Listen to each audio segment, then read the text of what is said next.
Hi everyone, welcome back to another week of Families in the Electronic World. I hope you've enjoyed the video this week about Bubby and her grandson.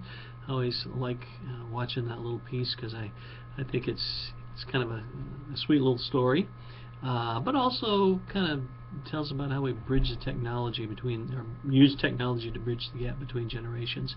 And the article, the AARP article, I hope you found that helpful as well. So our discussion this week will focus on that whole topic of how do we stay in touch across the miles with people that we love.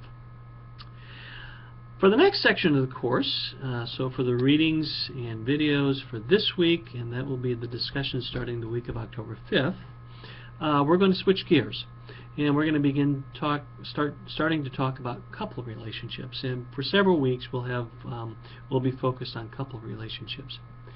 And of course, technology has a huge impact on couple relationships, how we stay connected with each other. Some of you may be in long-distance relationships where your partner lives in another state or even sometimes even another country, and you're able to stay in touch with them via Skype and texting and Snapchat and all those sorts of things. So there's really, I think it's really fair to say that technology has changed the landscape of couple relationships.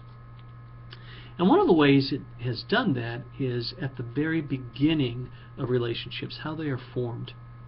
So one of the phenomenon that has really taken off in recent years is online dating. Now, the concept behind online dating is not new. People have been matching other people that they don't know with each other, whether it's blind dates or matchmaking or services that really have focused on, dating services that have focused on putting people together that didn't know each other. That's been around for quite a while. But the online component of it is relatively new. And with programs like Match.com and eHarmony, in recent years it has exploded.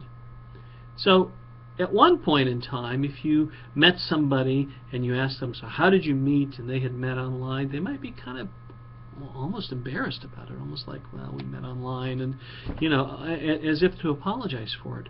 But I don't think that's the case so much anymore. I think online dating is becoming very accepted and in some cases preferred, because you can learn things about this person that you may be going out with in advance, so that you can kind of cut through some of the stuff that you might have to deal with early on in a relationship face to face.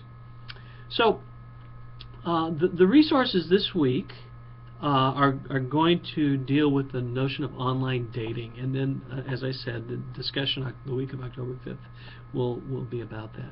So let me say a little bit about the resources for you.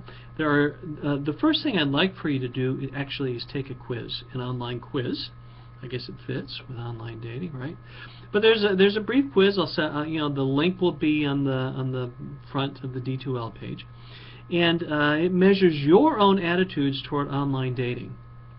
And then once you've done that, I want you to read an article, actually a survey from the Pew Research Foundation that kind of reports on a lot of the results from this survey and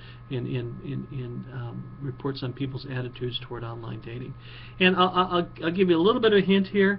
Essentially what they're saying is that, yeah, it happens a lot, and people are feeling in a lot of ways pretty positive about it. There are also some downsides, and so read the article to find out what the upsides and the downsides are, so we can talk about it in our discussion next week. Also, I have an article from the Huffington Post for you. It's a brief little article that reports on some research that was funded by eHarmony that talks about how likely is it that people who meet online are going to divorce. And there's some interesting findings. Of course, anytime something is funded by a vested interest, like eHarmony on online dating, you have questions about the survey itself. And there is another piece that I have actually in the syllabus, and it's still on the web page, but I elected not to assign it for this week just because there's a lot of stuff already that really presents another view. But read it, and so you'll get an idea about this, at least what some research is saying about the connection between online marriages that begin online and divorce. And then there are two videos that I have for you. One is called The Uncomfortable Data Behind Online Dating. And it's an interview with Christian Rudder, who is the co-founder of OkCupid, which is a pretty massive online dating service. And Rudder talks about kind of the nuts and bolts behind online dating. So when somebody fills out an online survey and sends it in, what happens then?